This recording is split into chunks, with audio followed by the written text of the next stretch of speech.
Hello guys, আজকে রান্না করব। শাক কাটতেছি, তারপরে মাছের জন্য আলু কাটতেছি, পেঁয়াজ কলি কাটবো, রসুন ছুলবো, আর কাঁচা লঙ্কা নিয়ে নিব। আদা তো দিই না মশলার জন্য, আদা তো নিই না, আদা আমি দিই না মাছের ঝোলে। আর তার জন্য তা তোমরা কেমন আছো বলো? তোমরা ভালো আছো? তোমরা একটু কমেন্ট করে দিন, একটু লাইক করে দিন। আমি নতুন, একটু করে দিন। দিতে কি আছে বলো, দেখতে কি আছে? হ্যাঁ, ভাতটা বসাই দিলাম, তারপরে এই যে শাকটা ধুচ্ছি। শাকটা ধুয়ে নিলেই আমার কমপ্লিট হয়ে যাবে, তারপরে রান্না করব। হ্যাঁ, তোমরা ভালো আছো ওটাই জানি। একটু আমাকেও শেয়ার করে দাও, লাইক করে দাও। দেখো বন্ধুরা, দেখো আমি কি করতেছি, একটু দেখো।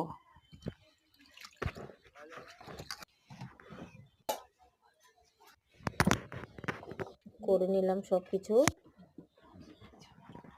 এই যে লঙ্কা দিলাম, আলুটা ধুয়ে নিলাম, আলু, পেঁয়াজ কলি আর মাছ ভাজতেছি।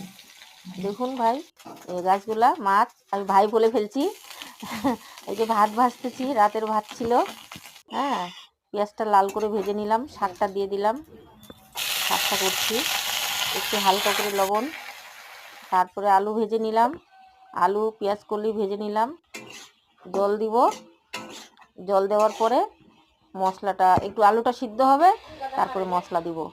আলুটা উঠিয়ে তারপরে মশলাটা দিব। ফোড়ন দিব, জিরা, জিরা সম্বরা দিব। আর এইদিকে আমি মশলাটা করে নিচ্ছি, ফটাফট হয়ে গেছে গাইস মশলা করা। এই যে এখন দিয়ে দিব, মশলাটা কষাচ্ছি। হ্যাঁ, মশলাটা যখন এই হলুদ দিলাম, এই হলুদ দেওয়ার পরে একটু কষাই নিব, একটু হালকা লবণ দিলাম। দেওয়ার পরে এটাকে লাল করে কষিয়ে নিব যতক্ষণ তেল না ছাড়ে। তেল ছাড়লেই এই যে এটা আমি, তারপরে এই যে আমি মশলাটা কষিয়ে নিচ্ছি। দেখুন গাইস, রান্না করতেছি আমি কিভাবে। এই যে জল দিয়ে দিলাম। হ্যাঁ, এটা ঝোলটা ফুটে গেলেই মাছ দিয়ে দিব। এই যে মাছ দিয়ে দিলাম। দেখুন হয়ে গেল আমার রান্না কমপ্লিট। মাছের ঝোল ফুটলেই রেডি। গাইস, খেতে আসুন।